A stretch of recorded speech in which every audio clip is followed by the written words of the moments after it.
अस्सलामुअलैकुम वरहमतुल्लाहि वबरकातुहू। आज इस वीडियो में तयम्मुम से मुताल्लिक़ कुछ बातें बयान करूँगी कि बंदे के पास अगर पानी नहीं है तो वो तयम्मुम करे, लेकिन किन किन सूरतों में तयम्मुम करना जायज़ है इस वीडियो में मैं वही बताऊँगी। सुने कि जिसका वज़ू ना हो या उसे नहाने की ज़रूरत हो और पानी पर कुदरत ना हो, यानी इस्तेमाल ना कर सकता हो, तो वो वज़ू गुस्ल की जगह तयम्मुम करे। और पानी पर कुदरत ना होने की चंद सूरतें हैं। देखें सूरतें, नंबर 1, ऐसी बीमारी के वज़ू गुस्ल से उसके ज़्यादा होने या देर में अच्छा होने का सही अंदेशा हो, यानी कि सही पता हो कि वो वज़ू या गुस्ल करेगा तो उसकी बीमारी देर में सही होगी। तो ख्वाह यूँ कि उसने खुद आजमाया हो कि जब वज़ू या गुस्ल करता है तो बीमारी बढ़ती है,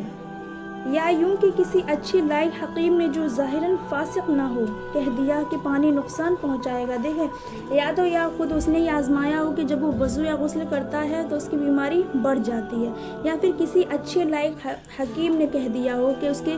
वज़ू या गुस्ल करने से उसकी बीमारी बढ़ सकती है, तो इस सूरत में वो तयम्मुम कर सकता है। लेकिन लिहाजा महल ख्याल बीमारी बढ़ने का हो, या किसी का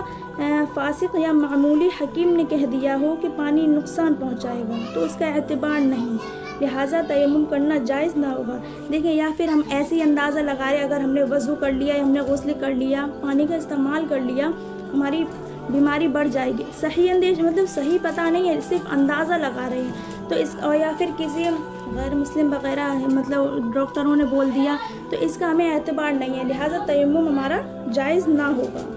नंबर 2, चारों तरफ एक एक मील का पानी का पता ना हो, चारों तरफ एक एक मील तक पानी का पता ना हो, तो इन सूरत में हम तयम्मुम कर सकते हैं। नंबर 3,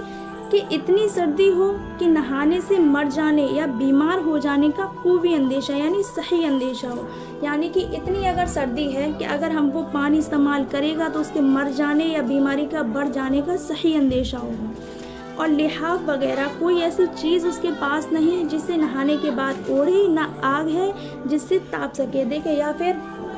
उसके पास कोई चादर वगैरह नहीं है कि वो उसके नहाने के बाद उसे ओढ़ सके, या फिर आग भी नहीं है कि नहाने के बाद ताप सके, तो वो तयम्मुम कर सकता है। नंबर 4, या जंगल में है और डोल रस्सी नहीं कि पानी भरे, जंगल में है, कुएं में जब पानी है लेकिन डोल रस्सी नहीं है कि वो पानी भर सकेगा, तो इन सूरत में वो तयम्मुम कर सकता है। नंबर 5, दरिंदे या दुश्मन का खौफ या किसी मूजी का सही अंदेशा हो, या फिर जंगल वगैरह में उसमें दरिंदे या दुश्मन का खौफ है, वो करेगा तो लेट हो जाए, तो इस वजह से वो तयम्मुम कर सकता है। नंबर 6, प्यास का खौफ कि अगर वज़ू या गुस्ल कर लिया तो वो खुद या उसका साथी प्यासा रह जाएगा और पानी का दूर दूर तक पता नहीं। देखिए, या फिर उसके पास इतना ही पानी है और वो प्यासा भी इतना है उसका साथी कि अगर उसने तयम्मुम कर लिया तो वो प्यासा मर जाएगा,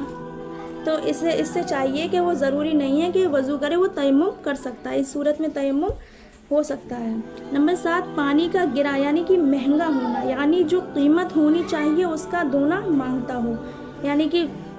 बाज़ जगह ऐसी होती है पानी की कीमत लगती है लेकिन जितनी कीमत है उससे दूना मांग रहा हो, तो वो तो इस सूरत में वो तयम्मुम कर सकता है। नंबर 8, ये गुमान कि पानी तलाश करने में साथी बिछड़ जाएंगे या रेल छूट जाएगी, मसलन वो सफ़र में है और अगर वो पानी की तलाश करेगा वज़ू करने के लिए तो उसकी रेल या उसके साथी छूट जाएंगे, तो वो इन सूरत में तयम्मुम कर सकता है। नंबर 9, ये गुमान कि वज़ू या गुस्ल करने में ईदैन की नमाज जाती रहेगी, यानी ईद की नमाज अगर वो वज़ू या गुस्ल करेगा उस टाइम तो उसकी नमाज लेट हो जाए, यानी कि जाती रहेगी, इस सबब में वो तयम्मुम कर सकता है। उम्मीद करती हूँ आपको मेरी बात समझ में आई होगी और इस पर अमल कीजिए। अस्सलामु अलैकुम वरहमतुल्लाह।